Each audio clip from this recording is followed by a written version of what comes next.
Donc aujourd'hui, les gars, on va parler de comment sortir de sa zone de confort. Après, avant qu'on commence cette vidéo, séparer deux points. Il y a la zone de confort et il y a la routine. La routine, c'est quand ta journée est programmée. Quand tu sais ce que tu as fait dans ta journée. Quand tu as programmé une journée clairement et précisément. Tandis que la zone de confort, on va dire, c'est après la routine, mais c'est une routine néfaste qui ne t'envoie nulle part. Et comme on va le voir dans la définition de ce que c'est que la zone de confort, vous allez comprendre que la zone de confort, c'est quelque chose qui, finalement, ne vous ouvre pas les portes des opportunités dans votre vie. La zone de confort, comme son nom l'indique, c'est une zone où vous vous sentez bien, où il n'y a pas de changement, et où une zone de confort, avant tout physique, mais aussi mentale. Car mentalement, tu te sens en sécurité. Tu peux prévoir ce qui va se passer dans ta journée, tu vois, parce que tu ne seras pas surpris, concrètement. Imaginons, par exemple, vous êtes chez vous un week-end, et vous êtes dans votre zone de confort, vous restez chez vous toute la journée, toute la matinée, en train de squatter votre canapé en jouant aux jeux vidéo. Donc là, on va dire que vous passez à côté de nouvelles expériences. Car pendant ce temps que vous êtes chez vous, en train de vaquer à vos activités, vous aurez pu sortir dehors, faire de nouvelles rencontres, par exemple, explorer de nouveaux lieux, aller à des activités, rencontrer de nouvelles personnes encore une fois, et changer votre vie. Mais au lieu de ça, vous êtes toujours chez vous, et concrètement, vous ne changez rien en fait. C'est la même chose, c'est la même monotonie qui se répète. Pourquoi laisser la zone de confort? On sait que rester dans la zone de confort, ça peut mettre à la monotonie. Et donc, il y a un manque de motivation, ce qui fait que on est mou, on fait rien, et voilà, on laisse le temps s'écouler. Car on pense qu'on a vraiment le temps, mais en réalité, les gars, chaque seconde qui passe nous ramène à notre tombe. Et par là, ce que vous perdez, c'est des événements qui auraient pu améliorer votre vie. Vous aurez pu découvrir des passions que vous ne pensiez même pas hésiter en réalité, de nouvelles personnes, trouver de nouveaux lieux, juste en foutant votre cul dehors. Ça va être le premier point selon moi. Ça va être commencer par des actions simples qui sortent de votre cadre de vie de base. Comme j'ai dit, si vous avez l'habitude de rester chez vous, sur vos écrans ou je sais pas, prenez du temps et sortez dehors déjà. Changez petit à petit des habitudes. Essayez de voir dans votre journée qu'est-ce que vous faites. Demande une certaine introspection. De savoir se regarder, savoir voir qu'est-ce qu'on fait concrètement afin de pouvoir changer ça.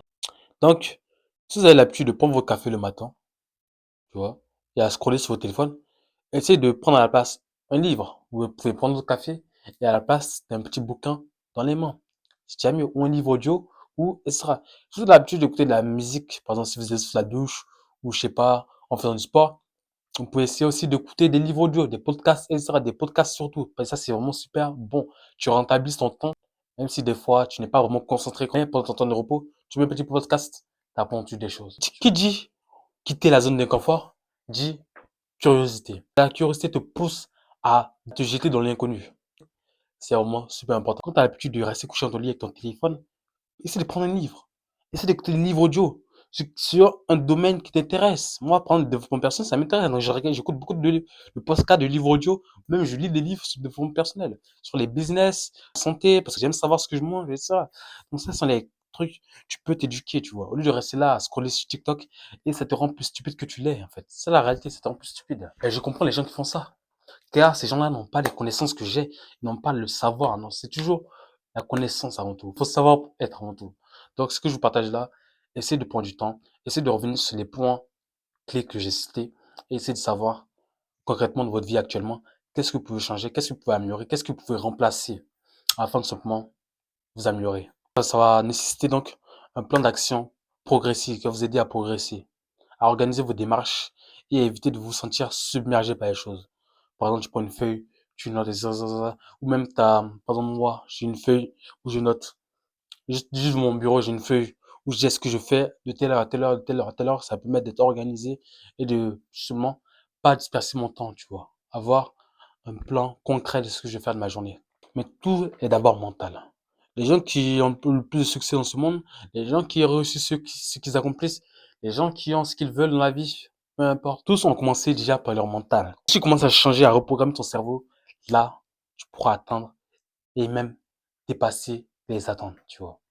Et te ranger dans cette catégorie-là que tu penses inaccessible. Pour cela, ton entourage est vraiment super important. Car si tu t'entoures de personnes qui, comme j'ai dit, ont des habitudes néfastes, tu vas reproduire leur comportement. Donc, si tu ne peux pas avoir des gens comme ça dans ton environnement, tu peux toujours écouter des podcasts, tu écoutes des gens, parce que il y a le mimétisme social qui se produit. Quand tu auras des gens à succès, quand tu écoutes des podcasts de gens qui ont une pensée millionnaire, comme le dit le livre, tu vas adopter cette pensée de millionnaire aussi. Si tu écoutes des podcasts, tu écoutes des gens qui font de l'argent, tu vas commencer à toi-même faire de l'argent. Si tu écoutes des podcasts des gens qui font du sport, des personnes, tu côtoies des gens qui font du sport, tu vas commencer toi-même faire du sport et avoir des muscles. Donc c'est comme ça, peu à peu, que tu évolues.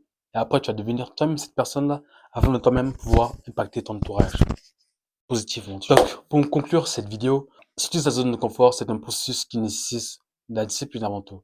Donc, en prenant des petits risques, vous pouvez découvrir des opportunités. Et comme je vous dis, vous pourrez ouvrir toutes les portes qui sont devant vous. Chaque petit pas hors de votre zone de confort est un petit pas vers votre vie idéale, vers la meilleure version de vous-même.